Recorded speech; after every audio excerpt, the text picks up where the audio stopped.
তোমরা সবাই লেমন কেকের টিউটোরিয়ালটা দেখতে চেয়েছিলে। চলো আজকে তোমাদের সাথে রেসিপিটা শেয়ার করি।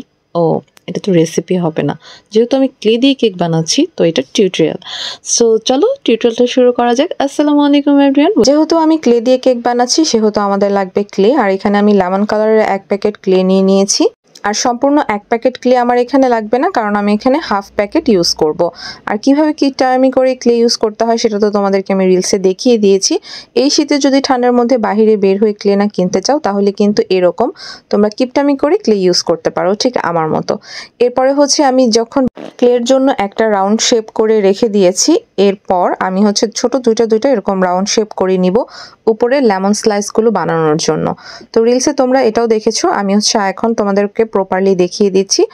এরপর আমি স্লাইস দুটো রেডি হওয়ার পর এগুলোকে ড্রাই হওয়ার জন্য একটু রেখে দিব। এর মধ্যে আমি এখানে কেকটা বানানোর জন্য তো একটা বোর্ড লাগবে, তো সেই বোর্ডটা তৈরি করে ফেলছি। বোর্ড তৈরি করাটা একদমই সহজ, জাস্ট একটা কার্ডবোর্ড লাগবে, আর কার্ডবোর্ডটাকে আমি হোয়াইট কালারের পেপার দিয়ে এভাবে করে গ্লুর সাহায্যে মুড়িয়ে নিচ্ছি, তাহলে আমাদের কেক বোর্ডটা রেডি হয়ে যাবে। আর এটাকে একটু ড্রাই করে নিয়েছি, দেন আমি এই কেকটাকে এখানে বসিয়ে দিলাম। এরপরে আমি এখানে হোয়াইট অ্যাক্রিলিক কালার দিয়ে ডিটেলের কাজটা করে নিচ্ছি, আর প্রত্যেকটা ডিটেলের কাজ আমি হোয়াইট কালার দিয়েই করব, যেন একদমই অরিজিনাল একটা লুক আসে।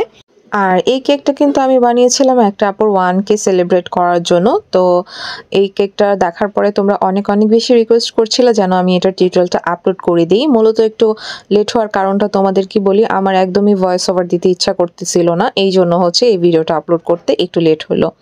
তো চলো এখন আমি এই কেকের মধ্যে ক্রিম দিয়ে একটু গানাশ করি, গানাশই বলে মনে হয়।